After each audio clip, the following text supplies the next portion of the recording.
Hello and welcome to another episode of So Fly. It's May 1st, which is insane because that's the day the podcast comes out.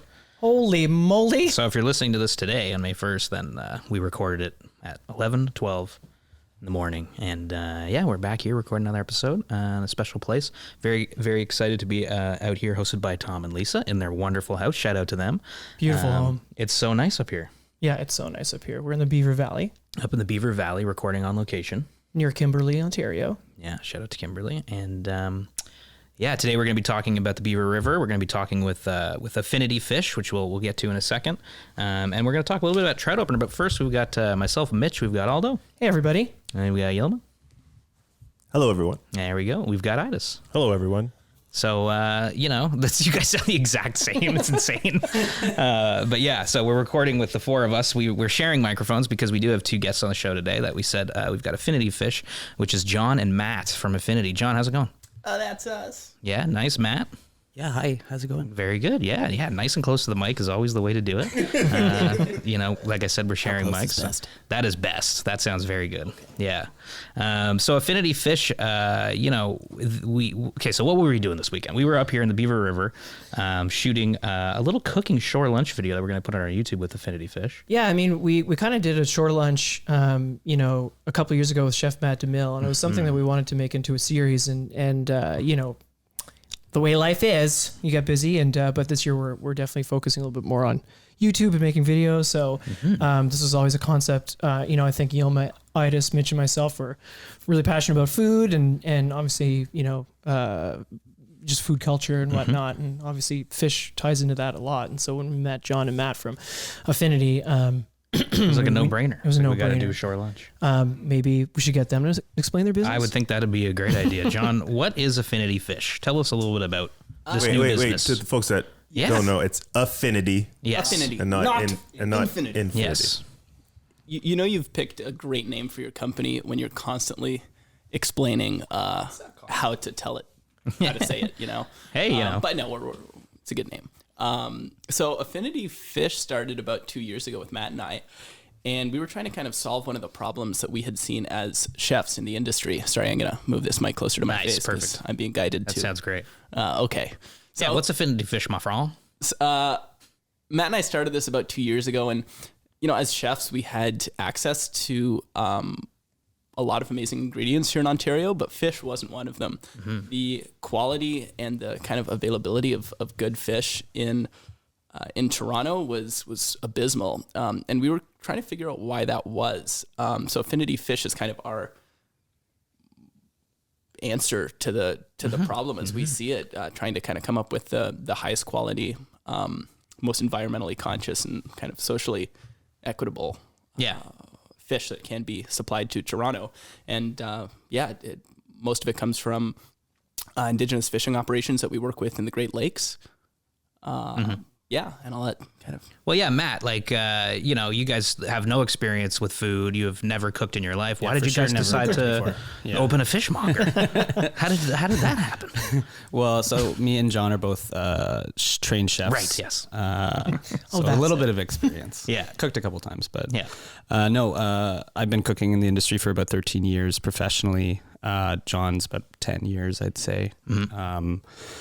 And I've been cooking since I was 16 years old. And I think for us, it was just kind of, to address the problem. And it was just, a lot of the restaurants that we worked in were specifically Japanese restaurants. Mm-hmm. And we got to work with some of the best seafood. And Jon was actually working in Kyoto. So right there with some of the best seafood and best handled seafood in the world. Mm-hmm.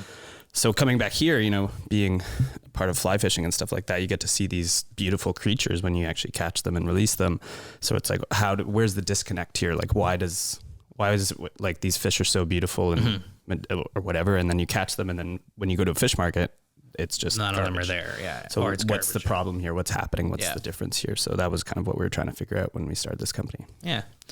Were you finding freshwater fish in markets or suppliers, or was it me? Like, I mean, for my own personal consumption, you're at the grocery store or at a monger, it tends to be dominated by saltwater fish or crustaceans, shellfish, et cetera. Yeah. So I'd say, in Toronto, probably the most you'll see is pickerel, walleye, usually in Chinatown. It's pretty hard to find, though. It's interesting that Toronto as a whole is just, most of their fish supply is coming from the Azores, or it's coming from pretty much everywhere except for Ontario.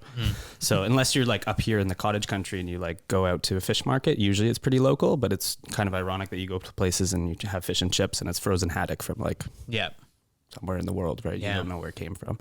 So it is, I think there is kind of a little bit of a stigma to, at least with chefs that we deal with, is a little bit of a stigma, and they kind of turn their nose up at lake fish because I guess their interpretation of it is that it's not good. Yeah, there's so many different we've all heard for so long. It's like, oh, like Lake Ontario, that's got to be so dirty and poisonous, toxic, Yeah, I mean, there is a big difference in where the fish is caught. Like out in Prince Edward County, the water is very different than it is right in front of Toronto. Sure, so, fair enough. We've read a lot of toxicity reports and stuff like that. But like up in Lake Huron and Lake Superior, the water's just so people just blanket it all together, right? They're just like, oh, Great Lakes, they're dirty. Exactly. Yeah. It's like this weird misconception. And I think also people really like the only way they judge fish is by like, oh, how does it taste when you fry it in a pan with butter? Right. And that's it. And like a little bit of lemon. There's like no exploration. And no exploration as to like different cooking techniques. Like this type of species, it cooks better when it's steamed or, grilled or whatever. But nobody tries to do something different. So you guys mentioned that like there's a problem with the way people view fish. Do you think that is the problem, is that people have this like myopic view of how fish is prepared and how fish is treated, and whether it's from the consumer side or from the chef side? Yeah, totally. Information and education is like a huge part of what we're doing, and we're still learning a lot. And every day, like when we shot the shore lunch yesterday, we were learning as well. We were working with a new species, white perch, that we didn't have a lot of experience with because there's just no avenue for the fish to come to Toronto. Like it's being caught and it's basically being thrown back into the lake dead. That's just kind of the status quo, and the fishing industry can be so dark. But yeah, I mean, one of the things that we are kind of most intent on, other than just getting people the best possible fish, is teaching people about the like why that fish is important, and how that contributes to our local food culture. Like we as anglers, we appreciate the fish. We're out in nature. We see the place that the brook trout has in the river, and we connect with that emotionally, right? That's for most of us a huge attraction to fly fishing. Most people who are not anglers don't have any kind of relationship to local fish. And that, I mean, I see that as a shame. Like people, there's this opportunity, this connection to nature, connection to food, connection to fish, that everybody can appreciate. People, yeah. Do you think there's like a parallel between kind of not wanting to know how the sausage is made, where like people, buying chicken from factory farms, buying beef and all these things, and then thinking fish from like fish farms is fine, but not actually understanding how. Yeah, maybe fish farming is a good example of that. The sausage is often delicious, but just kind of has this dark,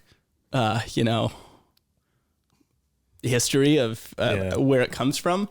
The fish, most of the wild freshwater fish that's kind of conventionally sourced is not like that, because the end product is actually not good. If you go into most fish markets and you see the wild pickerel from Lake Erie, or I'm trying to think of any other like wild freshwater species we see here, maybe white fish or yellow perch, it's all so mishandled. The condition it's in is just not going to lend itself to good flavor and end product. Yeah, it's not going to smell good. It's not going to taste good. I mean, in that sense, it's a little different from the sausage analogy, because it's, people don't want to think about where it comes from, but then also it doesn't turn out to be a good product. I guess also in that way, it does the fish itself a disservice, because people have this negative experience eating this fish, and they're like, well, I had this bad experience with whitefish or pickerel, and therefore it's all disgusting. Exactly. Yeah. And we've like our customers have been so surprised at like, wow, I didn't even know you could eat this fish, or I didn't know this fish tasted like that, or, Yelma took the mic. He's ready to ask a Oh question. man, Yelma's gonna talk. You almost got the mic. Well, no, you. Well, you mentioned the different species. So what species of freshwater fish are you going to focus on? Well, we're focused primarily on bycatch species.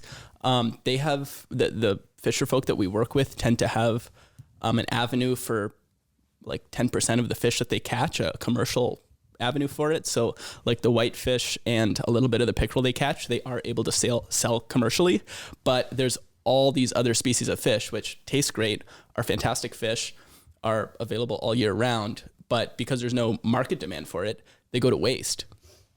I'm keep being guided to hold the mic even closer. You're afraid to my of face. the mic. I am. It's scary. It's furry and ugh. Yeah. So yeah, we're really focused on utilizing the fish that was previously going to waste, and not just from like an ecological standpoint, but also as chefs. Like it's not just 2 different species in the lake. It's like 16 different species of fish. I'll try and list as many as I can, but there's lake trout, whitefish, pickerel, or what most people call walleye. It's in the food industry. That fish is called pickerel here in Ontario. White perch, yellow perch, freshwater drum or sheephead, smallmouth bass, largemouth bass, steelhead, coho, chinook, salmon, burbot, fantastic fish. And I mean, It's a lot of stuff people don't sure. think about eating, like the Yeah. sheephead and the burbot and stuff like that. Yeah. And Selling that like commercially. Matt was saying too, a lot of people just want a fish that they can whack into a cast iron pan with some butter and have it turn out well. And cooking's not like that. That meat, you can't get like a lamb shank and grill it on the barbecue. Yeah. For Hey, Yoma? Yoma loves a good lamb shank. And there's nothing wrong with the lamb shank, but you got to stew it for 8 hours for it to be good. And we respect. That's why mine didn't taste well. Yeah, you can't put it in the microwave and have it turn out delicious. And fish is the same. There's fish that are fantastic prepared certain ways, and it's just a matter of finding what the suitable cooking method is. Yeah. Yeah. You mentioned, whacking into the pan. So then what kind of techniques are you focused on with your background? Maybe Matt, you can. Well, maybe before we get into that, Oh, sorry, we're sorry, covering Mitch. some serious friggin' ground here. We're 12 minutes in. We've talked about everything, but I need to recap. Yes. You guys, buddies, how did you guys meet? How did you guys Yeah. come together beginning? So back And then in- definitely want to talk Yeah, about of course. the We food need to get some prep. context. I just want to no wrap problem, this yeah. all up. How the hell did we meet? All that kind of stuff, right? Yola? Yeah. How'd you guys meet? So back in 2012, I believe. Yeah. How did your parents meet? Sorry. Back in 2012, I was working in a restaurant called Ursa. Hey. And pretty heavy Japanese influence on the menu there and stuff like that. And I started getting into Japanese knives. So I started going to this knife store called Tosho Knife Arts. Shout out to them. It's Bathurst, just north of Bloor. And John was actually working there at the time. And he actually came to stage, which is working for free, basically an internship, and came to stage at the restaurant that I was working at. And we just got to chatting about knives and, just knife stuff, Yep. And Totally. I actually, after Ursa closed, I actually went to go work with John at Tosho Knife Arts, and we kind of just kept in touch over the years. And John went out to New York and then Japan, and we kind of just kept in touch. And every time he would come and visit, we'd just grab beers and stuff like that, and we'd talk about, because we had very similar experiences. It's actually funny, we grew up in the same neighborhood, a couple blocks away from each other, but we didn't meet until we got into the restaurant industry. And we would just talk about our dreams and aspirations when we met up, and we had this idea for this company. I was doing a bunch of pop-ups and stuff like that, and I was like, what if I go up and buy some fish from this guy, the fisherman, and bring it back live, and then dispatch it in front of these people for this dinner. And John was like, maybe we can do that. And so that's literally how it started, was a conversation over beers. And that one first thing where you brought a live fish back from Huron. Yeah, well, that was the goal and aim. That What a has not feat. happened yet. Okay, I see. I Because, was going to say, how'd you it's, do that? Ridiculous. You'd need a gigantic tank in the back of a pickup truck. It wasn't worth it. But And just a burbot in the back. just sloshing around. Yeah. What's happening? That's a cool idea, though. And like shipping fish is not so hard because, you know, a burbot weighs, let's say on average, you know, 6 to 7 pounds live. So you've got a 6 or 7 pound fish you got to bring back to the city, which is one thing. But then you need 100 pounds of water to put the burbot in. Yeah. And now your 10 pound fish is a 110 pound package that needs to be temperature controlled and oxygenated. And it's not so easy to do that with wild fish. Is that the kind of quality like fish transportation was happening in your experience in Japan? Yeah, there was a lot of access to live fish and seafood. For the most part, it was farmed fish that was being able to be brought to the markets live. Storing the fish live is a great way to do it if you have the infrastructure, if you have the trucks that are capable of transporting them, and then if you have a landing place for them to be held live in temperature controlled oxygenated water. And Japan has such a ginormous fish economy. They do that in most major cities. There's wet markets with live fish. I would love to one day have that kind of thing set up in Toronto, and maybe we can be a part of getting Toronto there. Maybe one day Toronto will have a wet market with tanks of live fish from the Great Lakes. That'd be crazy. But what we're kind of cool. What makes more sense for what we do is adopting some of the other Japanese trade secrets or fishing practices and handling practices that they do over there. One of them being ikejime, which is the way that the fish is dispatched or slaughtered. And it's not only the most quality focused method of killing the fish, which is a reality of eating any animal, right? The killing is an important part. But it's also the most ethical. It's the fastest and the most painless way possible to, deal with the fish to kill it. So, and that's not at all commonplace in North America. For the most part, most fish caught either farmed or wild really are not given a whole lot of respect in the actual, taking of the life, which is awful. So we're committed. It's all about figuring out all of those things, right? Yeah. Sorry, I didn't mean to derail the history of your. No. No, I mean, like, that's super crazy. That idea of, well, all the ideas that you guys have seem so crazy now, but it's cool that, you're both connected and passionate about them. And I mean, that's, I guess, where Affinity is going. So you guys met over your passion for knives and for, Japanese cuisine and all that kind of stuff, cooking, had this idea. And then that was it. Where is the store? I don't even think we've mentioned where the store is. Yeah, so the store is not finished yet, but hopefully will be finished by July, and it's at 1581 Dundas Street West. So Dundas and Dufferin, west end of Toronto. Amazing. West end Toronto, not that far from us. I love it. Okay, so then to get back to the cooking thing. No, I was actually going to say. What were you going to say? You know what I was going to say, Mitch? What?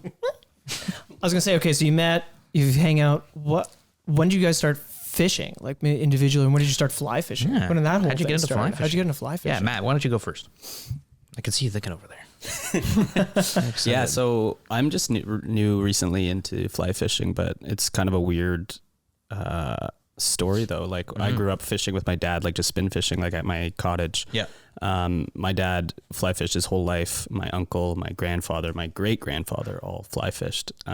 So like my great uncle, my grandfather's brother. Yeah. He's still alive. He has like a membership to a club in Labrador and stuff like that. Nice. Goes there every single year with my uncle. And it was great for me because, like when I started, I got to inherit all my dad's fishing stuff. So just a bunch of rods, bunch of reels, old Ross reels, all that kind of stuff. That old Ross reel you had is gorgeous. Yeah. Oh, it's sick. I love it. Gorgy. Yeah, it's so nice. And a couple, like I have my great grandfather's bamboo rod, which I haven't fished with yet. That's a Hardy, right? Yeah, it's an old Hardy 2-piece. Yeah, I think it's a salmon rod. Yeah, Mitch's eyes just lit up. That's cool. Salmon rod, nice. Yeah, salmon rod. Yeah, Take it up for just steel. judging by the length. It doesn't really. Yeah, it's a beautiful rod. Yeah. I try fishing with it one day, maybe. If it doesn't. Oh, break. absolutely. Yeah. But yeah, I getting into the actual sport of it was last year with Jon. I'll let Jon tell his story about how he got in, but we just started going to the credit. Yeah. And I caught a fish on my first time out, which was nice. Great. The smallest brown trout you've ever seen. That's how it goes. On the credit too, which on is the credit. hard to fish. Yeah. And just Hell like yeah. instant, like, I love that kind of technical stuff, gear heady stuff. And it just just like knives, just dived right in and all the YouTube videos, all that kind of stuff. Oh yeah, it just takes off. Hopefully not our YouTube videos. Yeah. You don't learn much. Not from gonna those. learn. Watch the shore lunch one. It's No, watch that one. No, watch that one. Watch that one. You know, John, how'd you get into fly fishing? Like you started a while ago. Yeah, I started when I was 12, and I'm 27 now, so however many years that is. 15. But wow, that was quick. Aldo's got the quick math. Quick math with Aldo. But yeah, I started when I was 12. I ended up having some family friends and some coworkers my dad had that were all from Alberta, and they all fly fished. So I learned from them. And I loved, like, you know, as a kid in downtown Toronto, I grew up right by the Humber near UMich. Yeah. But, you know, I never caught anything. I didn't fish for steelhead there. I was just basically practicing casting over the bridge over there. So I didn't have a lot of opportunity. I would probably fish maybe like 2 or 3 times a year. Because my dad would take me out, and he didn't fish, but he got into it eventually through me because he was, you know, driving me around. But once I started working in restaurants when I was, 14, I didn't have a lot of time to fly fish anymore. So I kind of gave it up. And from like the past, I would say 7 or 8 years, I hardly did any fishing because I was working. I was, I didn't bring any of my fishing gear to New York. I lived there for a few years. Then I went to Japan, didn't bring any fishing gear there, which I was kicking myself because I was watching all these guys fly fishing in mountain streams. Or it's pretty cool looking over there. Yeah. Oh yeah, what all they like have rainbow going on in trout and Hokkaido, stuff, Like or? next time I go to Japan, I'm bringing rods and fishing Hokkaido 100%. I remember watching an episode of The Nature of Things, and it was all about Hokkaido and like the cherry salmon and the trout. I'm like, oh, those are. I always picture in my head, small mountain stream, small mountain trout. Yeah. No, there are huge fish in Hokkaido. They have Really? Taimen in Taimen, Hokkaido. yeah. Oh, really? Yeah. Oh. Fucking So it's like, oh wow, that'd be 60 wow. That trout. sucks. I know. I hate when you look back on things. You're like, oh, why didn't I fly fish? Are we going to Japan? I think it sounds going like to we might. I mean, go I've to always Japan. wanted to go. My God, go. I've always wanted to go to Japan. Taimen. Imagine Yeah, shore why? Let's lunch go in to Japan. Oof, Ooh, Hokkaido shore for lunch, lunch. shore We're lunch, doing it. Hokkaido. Yeah, like I don't want to go to Kamchatka anymore. I want to go to Japan. And fish there. Yeah. You know, that sounds We'll amazing. do that. Okay, cool. All right, great. But yeah, once We're gonna need a lot of grills. a lot of grills, so Well, many not grills. So many grills. So when you got back, then you kind of When I the got rods back, up. my rods were still sitting in my mom's house at the time. Yeah. I got back into it in full force, and that happened to coincide with the time that Matt and I kind of reconnected when I moved back to Toronto. And I just went full force. I had, I eventually got a driving license, and that opened up the world to being able to, go fishing whenever I wanted to. Yeah. And it was, you were asking Matt about how he started. It was so annoying for me watching him do it because, in a loving way, he got into it last year or a year and a half ago. Okay, Mitch, you got. Now I'm just doing it over and over again. Just annoying. I'm telling him to bring the mic closer and just keep going till I'm it's sorry. just in your If the mouth. audio quality sucks, it's my arm position, not Mitch's editing. No, it's good. It's good.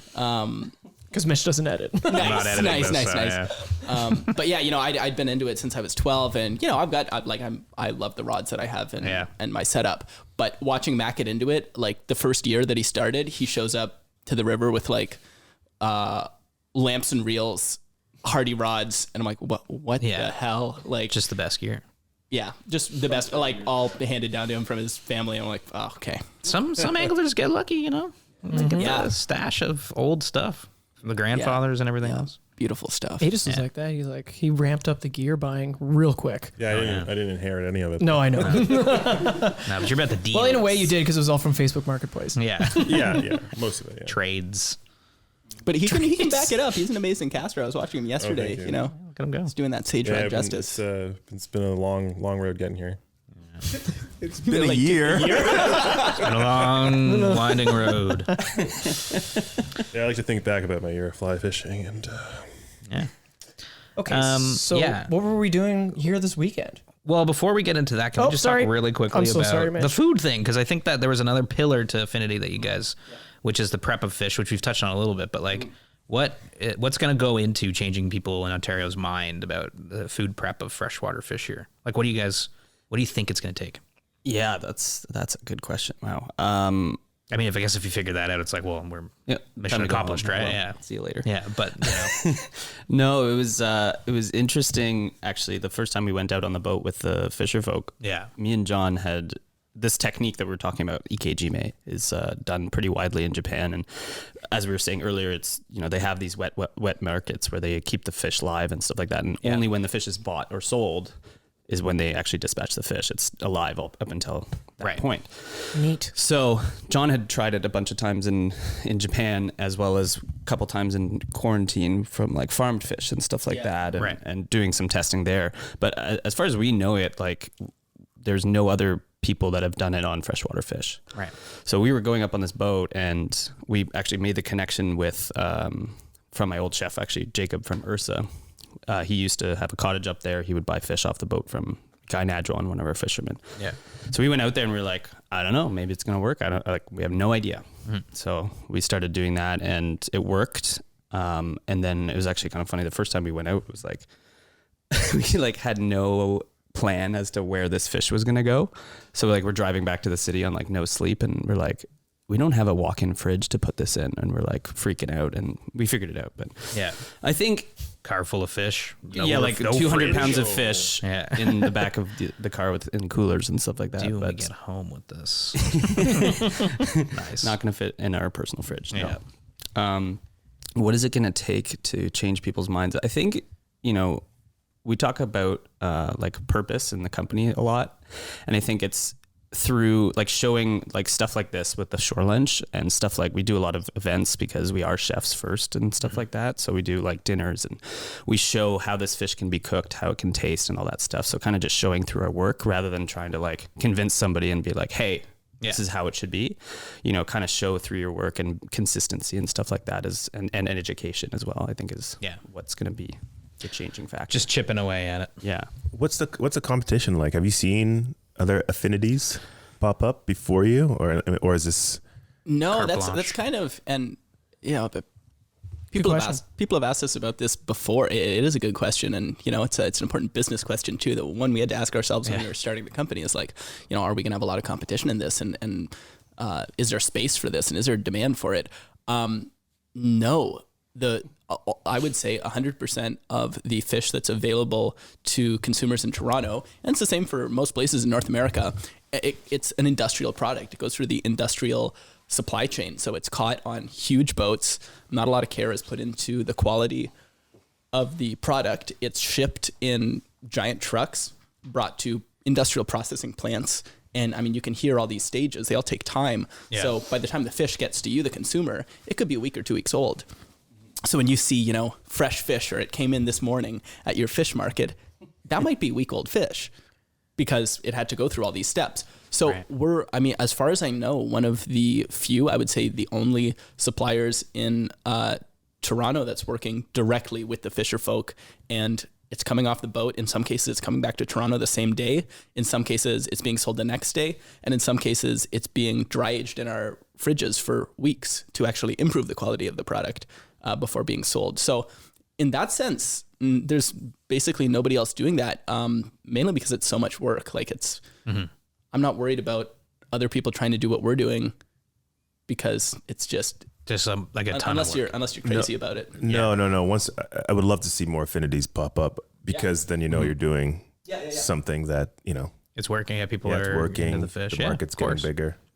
Yeah, I think like more to that point is that like what we're doing, like this undertaking is like ridiculously hard. You know what I mean? It's like going out, like I was working as a chef full time when we first started this. And then like on my weekends, like I would leave work at like 1 a.m. on Saturday night, wake up at 3 a.m, drive 3 hours, hop on the boat, work a full day on the boat, and then drive back to the city and then hang this fish. Right. So yeah, like that's 2 jobs at once. But I think like what we're trying to do is like, literally change an industry that is so ingrained in what it is. Right. And it's like financially beneficial for people to catch thousands and thousands and thousands of pounds of fish, whereas we're trying to like really do the opposite, like anti-capitalism, if you will. I don't know. Right. So like, it's obvious you guys like care a lot about, treating fish respectfully and like kind of bringing this kind of Japanese influence into how fish is handled into Ontario. So I guess what degree of responsibility do you feel in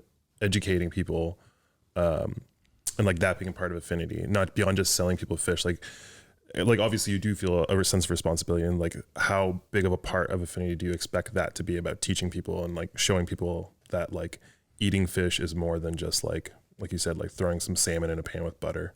Yeah. Wow. Another amazing question. Yeah. You're amazing. It's okay if we just figure this out right now too.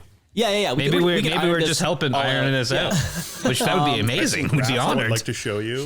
Yeah, I brought a PowerPoint. This is like a little think tank, yeah. Yeah.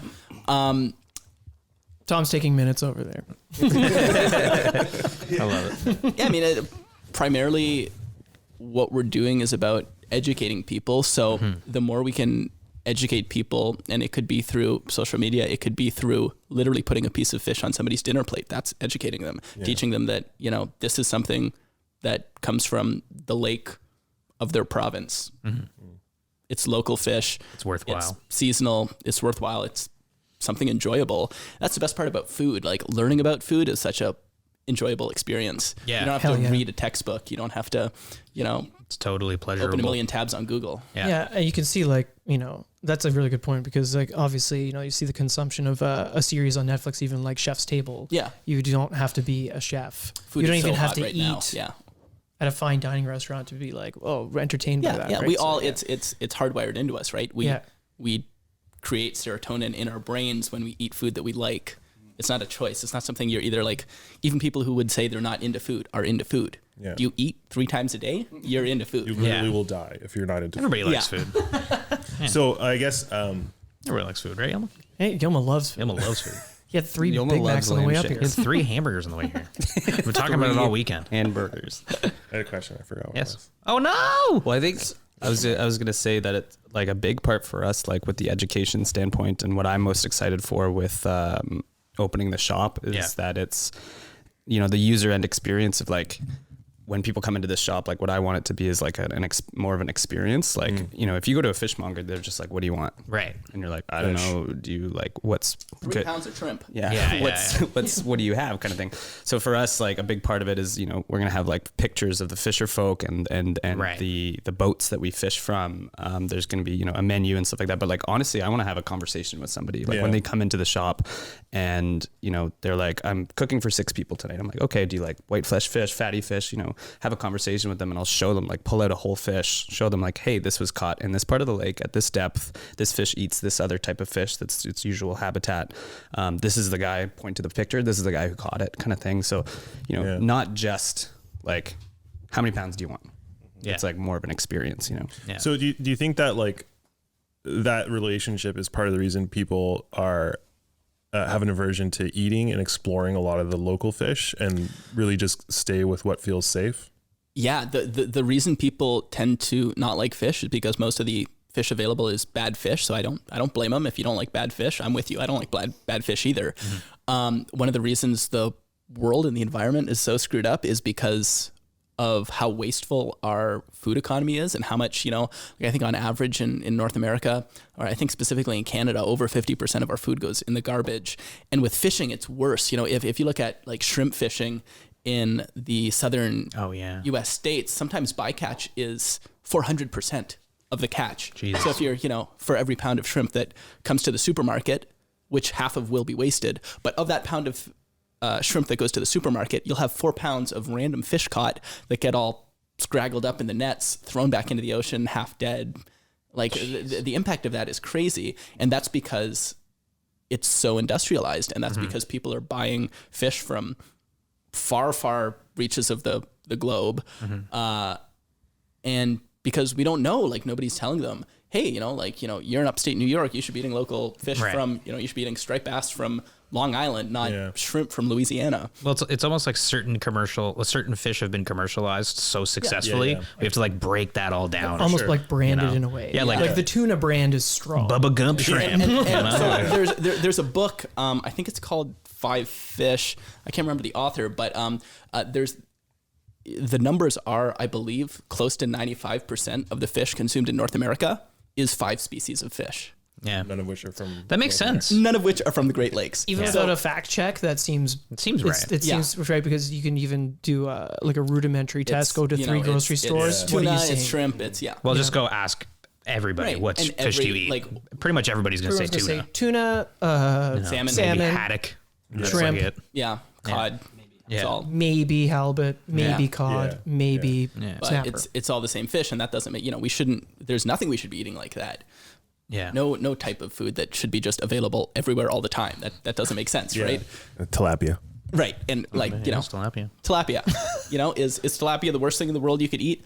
Probably not, but there's a million better fish you could be eating that are local to your area. Sure. And doing that will solve a lot of the environmental impacts of fishing. Yeah. So, when the fisher folk that we work with, when all they can sell is whitefish, I mean, they work hard as hell. They have a tough job and they need to make a living. They've got families to support. They have to catch as much whitefish as humanly possible to support their business. I get that.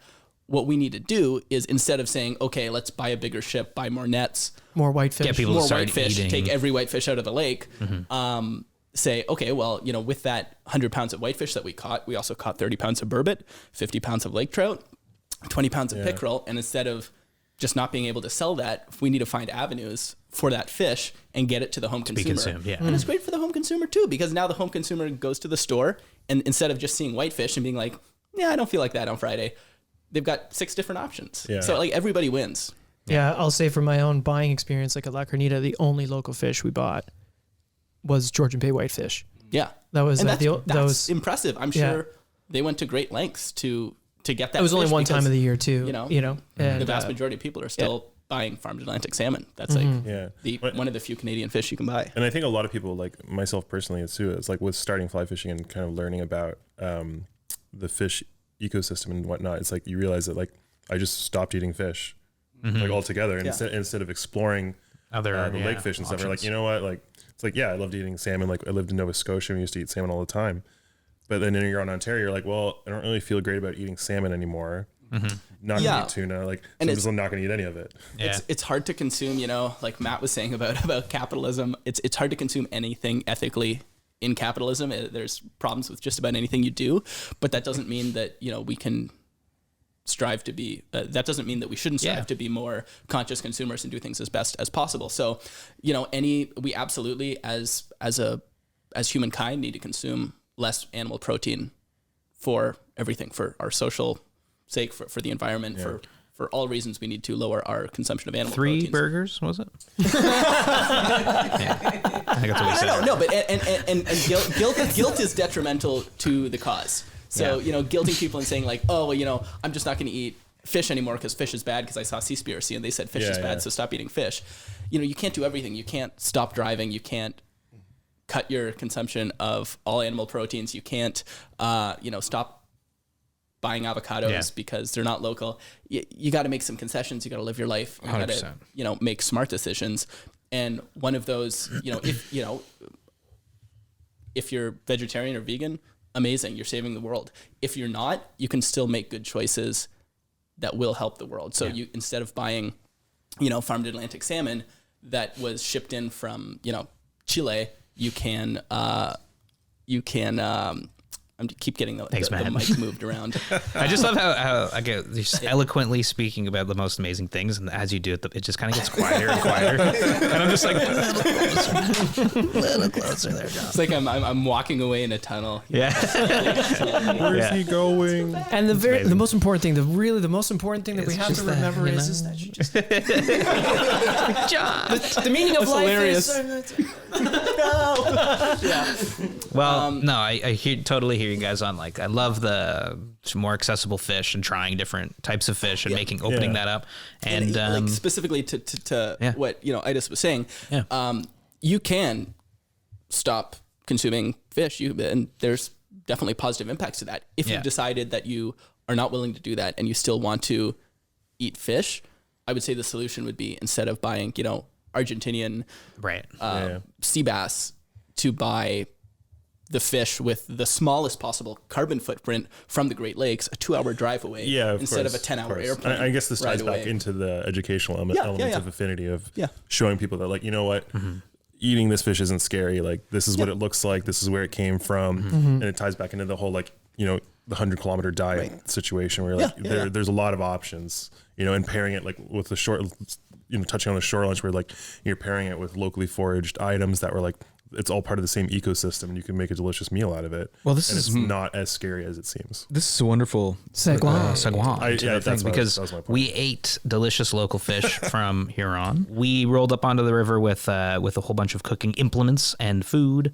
Yeah. And you guys prepared a delicious 2-course Riverside meal with fish from Huron and Lake Erie. Yeah. Right. Which is Huron is where the Beaver flows into. It's quite an exceptional thing. What were you guys cooking up? Yeah, so we brought 2 species of fish. We brought lake trout that was from Lake Huron, and then we brought white perch, which is actually, as John was saying earlier, I think it was the first time we'd actually ever tried it. We got it from a new fisher folk that we were working with on Lake Erie. The first course was a hay smoked lake trout loin that had just been marinated in sweet soy sauce, so just smoked over hay, and then it had basically like sashimi, so cooked slightly, but still raw. And then that was served with a little bit of ground elder that I foraged, and some daikon radish and some umeboshi and katsuo paste. That dish was kind of important because, as we were saying earlier about, trying to find new avenues and new ways of cooking these fish, it's we've been doing a lot of experimenting with serving lake fish raw, which is, difficult to do because lake fish is not necessarily good to be eaten raw because of parasites, but we've found out that if you freeze it properly as quickly as possible and then you freeze it for a certain amount of time, those parasites, there's risks for any type of fish, saltwater fish included, for eating raw, right? But through this freezing process it destroys any kind of thing like that. And then we found that most frozen fish that anybody's had, it's super wet, soggy, gross, right? So with the technique of freezing it as quickly as possible and then holding it and then thawing it over the course of like a whole day, just very carefully, it preserves that texture. Okay. So that was the first course. Second course. It was incredible. Like it looked amazing. Yeah. It was the lake trout was so rich. I wouldn't, if I'd eaten that, I would not have guessed that it was frozen. No. Yeah. And not in any way. Yeah. Good point. Yeah. Actually. I didn't think about it yesterday. We were just like, oh, sashimi, great. Love it. Yeah. Yeah. Not thinking at all that it was frozen. Yeah. No. Yeah. Yeah. I've also Definitely like having a, like I don't like eating frozen fish. Like in the store, I'm like, because the way that they freeze it is like all jumbled up in a ball. Yeah, for sure. And then they thaw it, running it under hot water, or not hot water, but like basically cold cooking. water. Yeah, So they put it in the cooking. microwave and it doesn't taste good. Exactly. That's the first time I had lake trout. Oh, really? Yeah. That was the first time I had lake trout. that was only the second time I had lake trout. Yeah. Yeah. Yeah. It was great. Yeah, and then we had a second course too that John cooked was some really delicious rice in a clay pot. yeah. Over Oh, Man, that that rice. the SCHENK. Oh man, Yeah, over the SCHENK grill. oh it was that was amazing. amazing. The rice I have turned out nothing to great. say, and I'm interrupting you because that rice was so good. It was so well was Should be so done. talking good. to him. It was so perfectly done, John. My It was goodness. so good. Thank you. Yeah. Just getting back to what Mitch was saying, but never trying lake trout. Yeah. Would you say it was a nice fish? Yeah. It was It's a really great good. fish, right? We were blown away too. I mean, the first time I had lake trout was also when we started working with the fisher folk in Lake Huron 2 years ago. Yeah. And they were saying like, do you guys want to take any of this? Because we can't sell it. There's no market for it. Nobody wants to buy it. Nobody wants to eat it. Weird. And we're like, what? This fish? Like I would take that lake trout over so many kinds of fish. Right? It looked like it sort of looked like a salmon. yeah, it was definitely kind of well, tasted it's salmon. It's It was like- the largest I think the largest member of the char family. Yeah. One of the biggest trout. It's not unlike a salmon. Yeah. They have the adipose fin. Yeah. I think a lot of people would be hard pressed to tell the difference between that and a salmon that was bought. Totally. Nobody would be able to. Right. Like just taking a bite of each. No. And in a lot of ways, like if you're really nerdy about fish and you care, about especially with raw fish, I think it's a little more evident. Wild fish versus farm fish almost always is much better. The wild fish, Right. mainly because of the feed. Most farm fish are eating basically garbage. They're pellet fed fish. Right. Your own poop.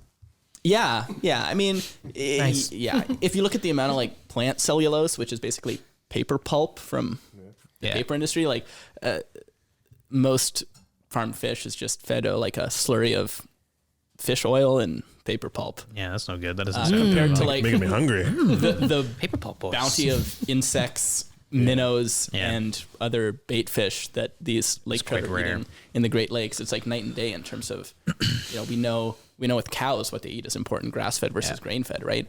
And it's the same with any animal. That's an interesting point that like you're touching on. This is where people will seek out, grass-fed beef. Yeah. And make sure like pasture raised, or even like with fowl, like free-range chicken, all these things. Totally. But And with that's fish, 'cause they're just like, oh. in North America, we're a meat and potato culture, right? We have this reverence for meat and potatoes, but what we're talking about here. Are you ragging on meat and potatoes? No, meat and potatoes is amazing. I love meat. I love potatoes.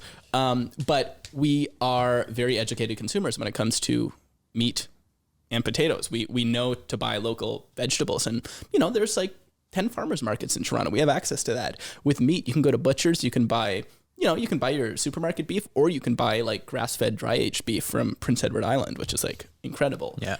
And we have different pricing for different qualities. It's obviously more expensive generally to produce better, higher-end food products. So when it comes to meat, you do spend more money for a better product. But with fish, we don't really have that option yet. And that's what we're trying to do is create that option. Say, hey, there's a better tasting, more environmentally conscious product that's available. And, it does cost a little more to do things better, but it's available. Yep. I'm excited for Affinity to educate a lot of ignorant people on the Great Lakes, especially Lake Ontario, because how many times, I know we talked about this, how many times, you hear, oh, they have three eyes, like The Simpsons, and it's like, Yeah, totally. I mean, going back to the second dish, that was the first time I've ever had white perch. White perch. Yeah, same with us. Can we talk about white perch for a second? Yeah. That's a good... Well, what was the dish? What went into that whole Yeah, dish? so we had the it rice was clay pot cooked rice. So we washed the rice in the river and then cooked it in dashi, so like a soup stock that's pretty prolific in Japanese culture. Yeah. Which smelled amazing. Oh, yeah, super delicious, nice and smoky. And then we had some sauteed ramps, a little bit of king oyster mushrooms, some ginger, and then some fiddleheads that we also picked, or John picked. those fiddleheads. Yeah. Those fiddleheads were delicious. From the Credit fiddleheads Valley, are right? like usually one of those ingredients that people are like, oh, it's spring, like it's trendy to eat fiddleheads. They're But like those were delicious. actually like really tasty, They're nice so and good. crunchy. Yeah. But the perch we just marinated in a little sake and shiokoji, which is Japanese rice wine, and basically the same thing that they use to make sake mixed with salt, and almost like a cured fish. And then it was skewered and then grilled over the fire with What? the Like, SCHENK grill. describe white perch. Like, what kind of a fish? So it's interesting, actually. This was the first time we'd actually bought it. It was from a new fisher folk up on over on Lake Erie, out of Port Burwell, and it's an interesting fish because it looks very similar to a white bass, but the white bass have the lines. Kind of. like a striper almost, a couple lines on the side, but they look very similar. But they're basically they only have like a couple stripes going the other direction. So they're like basically cousins. Like I looked up, the two species and stuff like that. They're basically cousins. But first time I've ever tried it. Quite fatty for how small the fish is. Super delicious. Super like just it was so good. It was like almost like I don't want to say I was going to say white fish, walleye-esque. Yeah, it just had more of a it's a lean white flesh fish. I would say has a little more fat content than walleye does, and like meat as well. Fat tends to be where the flavor is. So I'd say a little more flavorful than walleye, but like a white flesh bass type fish. Yeah. Delicious. It was such a good dish. It's so funny how the white It's a good camping dish. Yeah. Yeah. Yeah. Like it's like a one pot thing. Yeah, and we brought them in vacuum packs. We just kept them in the cooler, so it's like rip open the pack, take out the pre-marinated fish, skewer it, thing. grill it. Super easy. Wait, John, can we talk about that rice? Yeah. Just a little more Let's on talk the about the rice. Let's just do that rice for a little It's while just more. like, it's the rice podcast. Yeah. So rice. How'd you manage to get that rice so perfect? Forget the fish. Maybe we can work the product placement, the grill into this somehow. Of course, yeah. The SCHENK grill was wicked. Oh We had yeah, that it was thing so out good. there. And like honestly, like cooking over a fire is very challenging, and there's something like magical about being outside and cooking over a fire. My sweater still reeks of smoke. Like that's part of being outside and cooking outside. But it is tricky to manage. You don't have the 1 to 10 power settings you do on a stove, so it's a little tricky to control because you're just kind of an open scooting coals flame. around with a stick Yeah. to change the temperature. But yeah, we had this awesome grill that was like super adjustable and made controlling the fire really easy. And one of the things, especially when cooking in Japanese clay pots, you need a huge amount of power, whether it's electrical heat or BTUs from gas. And nothing beats burning wood. Like the amount of heat that you can generate from burning wood is insane. So I think that's one of the reasons the rice turned out so well yesterday. This is the grill. Yeah, that grill. Yeah. I like the grill. Yeah, I know you love that weren't, thing. you know, I really do. we weren't on an induction stove at home. We were out in a forest, Yeah. you know, beside the river, cooking on a campfire. Yeah. It was awesome. Yeah, because you can hang pots from it. You can grill from it. It's great. And you know, building on that, when we started talking about this shore lunch like a month ago, I was so excited to do this because one of the most frustrating things, I feel like there's not a ton of chefs who are into fly fishing or into fishing in general. It seems like, I don't know, it's been hard for me. Like I know a million cooks and chefs and people in the restaurant industry, not a lot of them fish.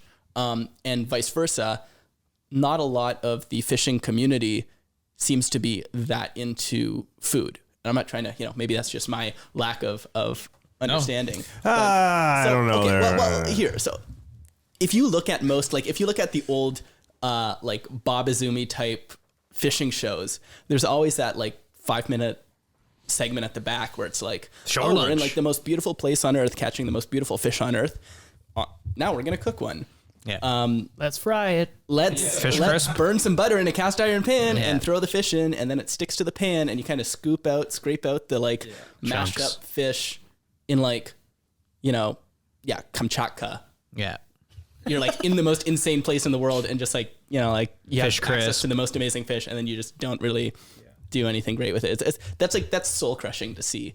And no, you know, Bob Izumi's great. No, no hate against him. He just likes fish crisp. Yeah, It's just an and, example. Shout out to Fish Crisp, And, you know? so, and I'm sure the Fish crisp has is got me great, through a but- lot of dark times. Oh, yeah. Yeah, no, Fish Crisp is great, and it, you know, comes at every gas station, so Yeah, exactly. accessible. But there's also 999 other amazing ways to prepare fish, Yeah. where, you know, it might be a little more fitting to, you know, some fish is great fried, but some fish is not, and there's a million other ways to do things. So I was super excited to work with, you know, you guys, the SoFly guys, and be able to cook kind of a little more interesting, Yeah.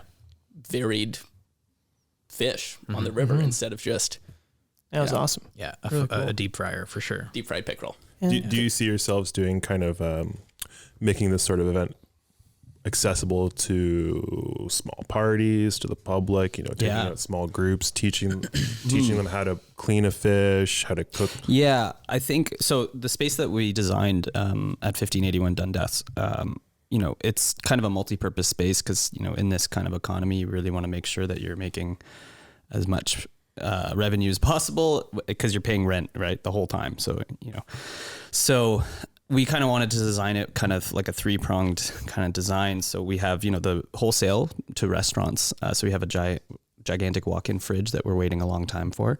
But we have that, and then we have the retail, so people can come in and buy fish and stuff like that. But we also have basically a long bar in the middle of the space that can service like bar seating.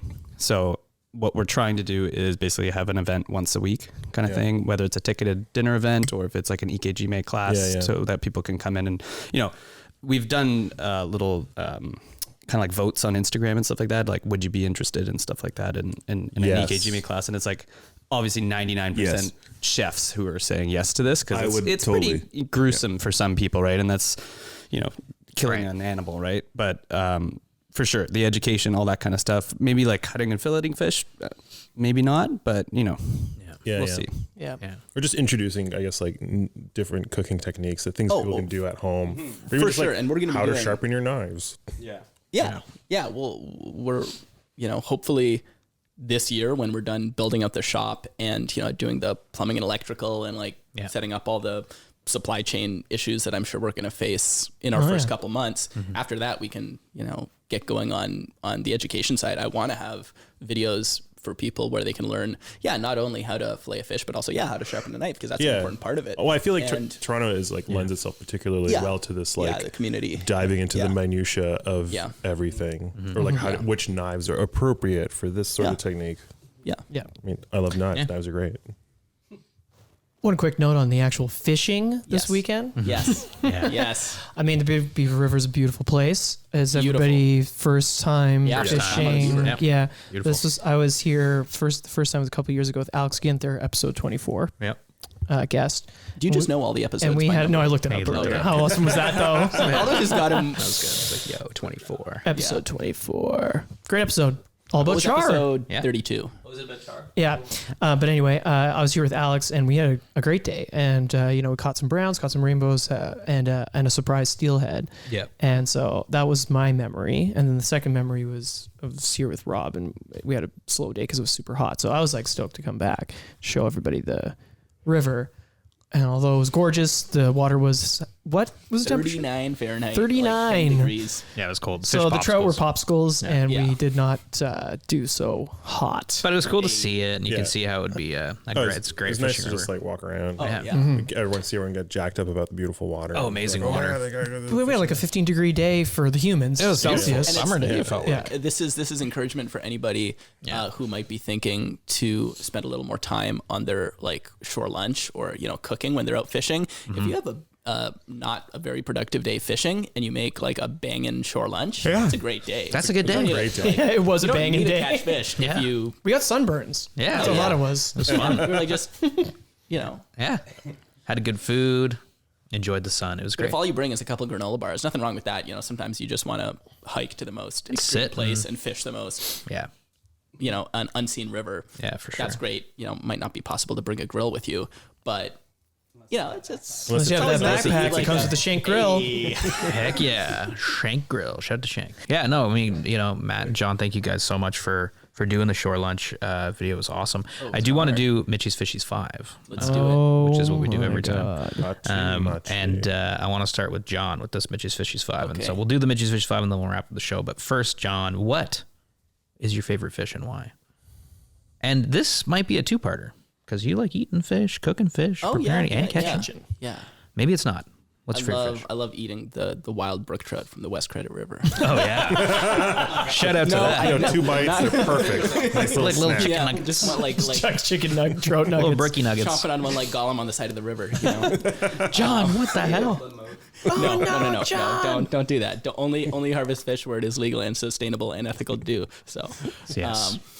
that's my disclaimer. My favorite fish to catch, honestly, I love fishing so much. I get so excited about when it's steelhead season. I love fishing for steelhead. When it's, when trout opener happens and I can fish for browns, I'm like, oh my God, browns are the best fish in the world. I would love if I have the chance to travel and I've been lucky enough to fish in a couple other places outside of Canada. I'm like, oh my God, striped bass in Boston. Yeah. This is the best possible. Yeah. That's kind of a cop out answer. I would say, I fish for resident brown trouts more than anything else because that's what we have access to more days of the year than anything else. I don't even think that's true. I think steelhead season's longer, right? I guess Probably, you're yeah. probably right if I think about it more. If you yeah. can catch them, yeah. Yeah. So I guess in that case, I would say resident browns for Yeah. Nice. Nice. What about eating? Like eating fish? eating. I don't. I've had a couple. I've eaten some resident brown trout in Alberta, where it was allowed. But I don't eat a lot of. Actually, we caught some ginormous brown trout in the lake with our fisher folk, over by Kincardine, and those were fantastic fish. So I'll take that back. I was going to say I'm not. I wouldn't They were put brown tasty. trout as number one, but oh my God, yeah, and Really? like Wow. 9 to 14 pound brown trout out of the lake. What's the best fish you've ever eaten? The best fish I've ever eaten. Matt and I made up on that was at your cottage, right? I think for his birthday weekend, we cooked this lake trout whole over the fire, and we marinated it with vermouth and a couple herbs. It was so good. Oh, wow. Yeah, we butterflied it, took all the bones out, marinated in vermouth, rolled it back up, and cooked it on a stick over the. It was so good. Yeah, I'll take one That's of cool. those. Yeah, Yeah. that sounds Yeah, pretty yeah, good. That's awesome. Okay, Matt, what is your favorite fish and why? Yeah, I haven't done a lot of fly fishing like per se. So I have like, there's lots of like videos that I've seen that I like really want to travel to like catch certain fish. Like bull trout is definitely one that it like looks like so much fun. And like if you don't catch bull trout, you're gonna catch a cutty. So like that's pretty cool.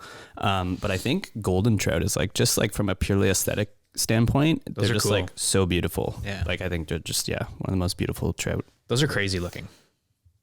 Golden trout. So we're holding, Aldo and I are holding each other's knees, sitting side by side here. Watch it on the YouTube. Hey! Golden trout are super cool. Yeah. Cool. There's that Tight Loops video where they go up into the high mountain lake and they just catch them like on dries like so all day. And I'm like, oh my God, that looks so cool. That was a good video. Yeah. Didn't he propose to his wife there? Yeah, I think so. That was yeah. a nice video. Yeah. Those are like definitely. I think probably my next tattoo is going to be a golden trout. So. Nice. You got a pretty awesome brook trout tattoo. Yeah. I can't believe it was stick and poke. Yeah, that thing is huge. Yeah. Yeah, it's like wow. 12 sittings. Gosh. Decent. Yeah, 12 sittings. My friend Zoran, he just took up stick and poke. It's my first color tattoo too. It's a nice one. It's a nice tattoo. Nice. You did a good job. Yeah. But to eat. Yeah. What's your favorite fish to eat?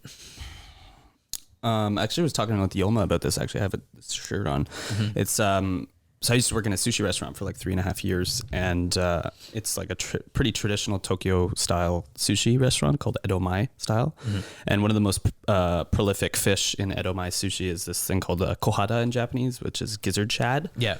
And basically it's kind of like the measure of the chef's skill, because it's a very small fish and you have to salt and then pickle it in vinegar. And then kind of like 30 seconds either way is going to make it like really good or really bad. But it's just kind of like a really prolific in this cuisine. And I've been to Japan, lucky enough to go to Japan, and a couple places that I've eaten there. I've had like really, really good kohada, and like kohada sushi is probably my favorite way to eat fish. What's the best fish you've ever eaten too? I'm curious to know. Just like John, was it the lake trout? The vermouth Trout? That was definitely like top 3 things I've ever eaten. Yeah. And it was just so cool because like you're literally like on the boat pulling this fish out of the water. Yeah. You dispatch it humanely. You hang it up, you dry age it in the fridge. And then a week later you like debone it. It's like this whole process, right, from start to finish. So that was like just one of the most fulfilling meals of like, just like personally and gratifying. But I'd say like best piece of fish I've ever eaten was, there's this fish called shima aji, which is striped jack. Okay. Yeah. Striped jack. It's like the tiniest, cutest GT. Oh, yeah. For the fishing community. Yeah. It's not a sport fish, but Okay.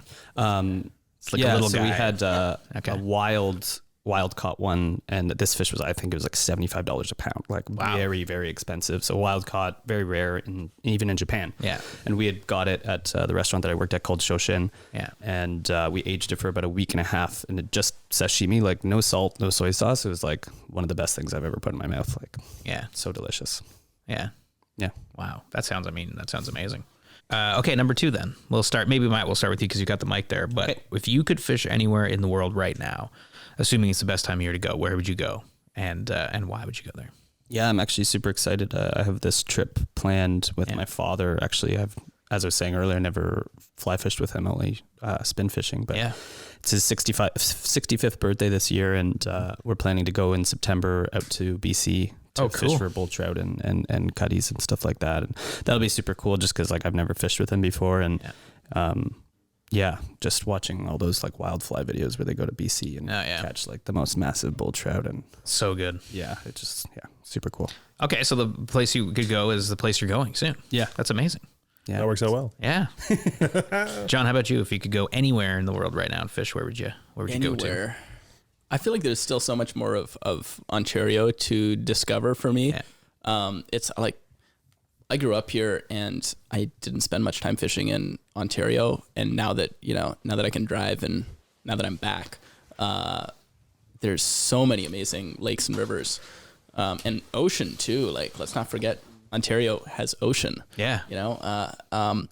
But yeah, to go out of Ontario, either I would say sea trout, sea run browns in Iceland.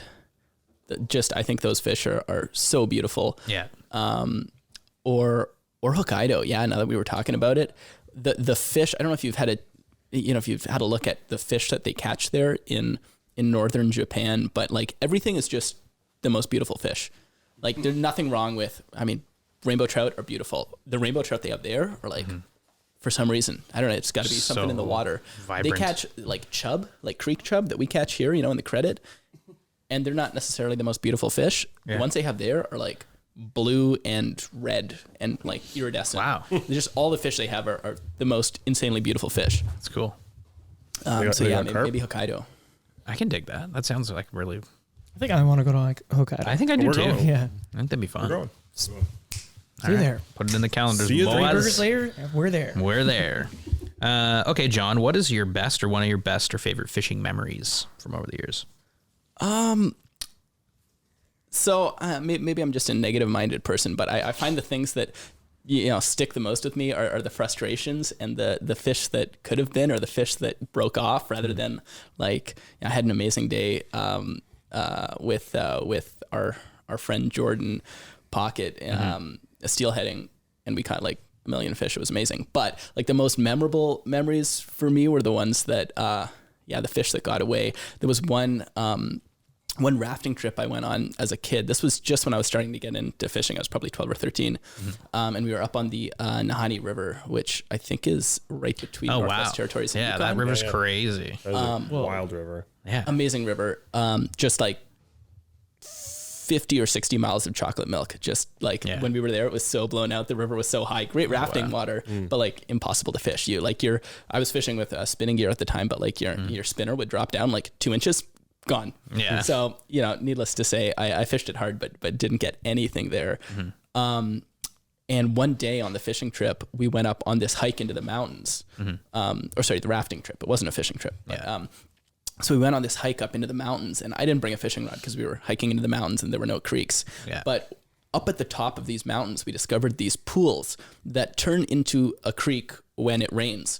But when the water drops, it kind of keeps these jacuzzi-sized pools in the mountains. Oh, cool. And they're ice cold, crystal clear water, the size of a jacuzzi. Yeah. And there were these grayling just circling. wild. And you get like we were swimming in them. That's cool. If we'd spent a little more time, we could have just grabbed them with our hands. Wow. But that's the only time I've seen grayling in person.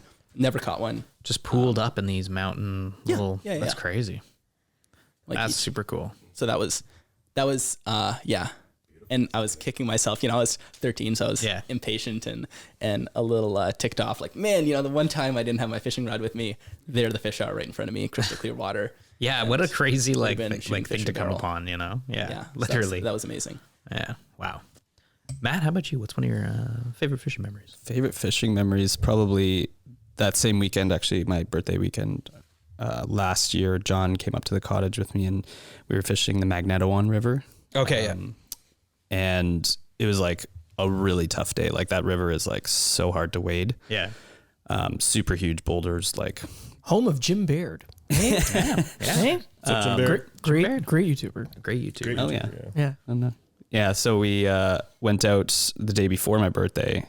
I didn't catch anything. John got 2 brook trout. And these are like native, like, it's awesome. Been there for thousands of years. Right. And I was like, man, I really want one. And the next day it was like, we started fishing at like noon till like 6:30. We were supposed to be back at the cottage for dinner. So I was like, one more birthday dinner. for my birthday dinner. Yeah. And it was literally that classic story. It's like one more cast. Yeah. And yeah, it was like with a humpy and I just like casted it out and just like chomped it. Yeah. And I didn't have a net. So it was like, Classic. I was like shaking. I was like Trying to figure out. my first brook trout on the fly. And it was like probably 10 inches, 8 inches. Nice. Something like that. But Nice. yeah, that was on That's a my good birthday too. I was like, That's wow, awesome. so cool. That's Nice, one of my perfect. birthday presents. Yeah. Yeah. Wild Magnetawan brook trout. I love it. I love brook trout. Oh my God. Wanna go brook trout fishing? We can probably go brook trout fishing This afternoon? Yeah. Okay, number 4, Matt. Why do you? Sorry, what? Why do you? What's that? Sorry. Sorry, what's that? Sorry? Why do you fly fish? What do you get out of fly fishing? Fly fish. Yeah, we talked about this a little bit in the video. But I was talking with Yoma about this. It's just like coming from the restaurant industry, it's such a high paced, life, right? It's like constant, just like go, not a lot of sleep. For 13 years, I was working 90 hours a week, right? So getting into fly fishing after the fact or towards the end of the fact of me working that much was just like so nice, like, prioritizing leisure in my life and just like, because like if I don't have this leisure, then, my career is going to suffer, right? So just like this moment when you're like in the river and you're just fishing, and then like all you can hear is the water. There's nothing else, and you're just like, oh, this is real. Like I'm just like here, Peaceful. Nothing else matters right now. In the moment. Yeah. That's I feel that, man. Choosing the fly, tying the knot. Yeah. I feel that. John, what about you? Why do you fly fish? I've always loved nature. I love canoeing. I love camping. I love hiking. I love being out, foraging. Something that sticks out to me about fishing, is the depth of the connection that you have with nature itself. You're not just in nature, but you're actually, in order to fish successfully, you must be thinking about the fish, the bugs. You have to be thinking about, okay, what temperature is the water? If I was a fish, am I a comfortable fish? Where would I be? What hole would I be in today? Yeah. What am I eating? Where am I looking? Am I going to be spooked if somebody walks in front of me, or is it behind me? Am I right on the surface as the angler? Do I have to be careful where my line lays down? Am I going to spook the fish that way? Where does the fly have to be? How far does it have to drift? And these are questions that, for me, canoeing and camping, I don't really think about that. If I see a loon, it's like, oh, a loon. Yeah. But I'm not like, okay, how is that loon feeling in this moment? But you do that when you fish, right? You put yourself, you become the fish, you must become the fish. That's a good point.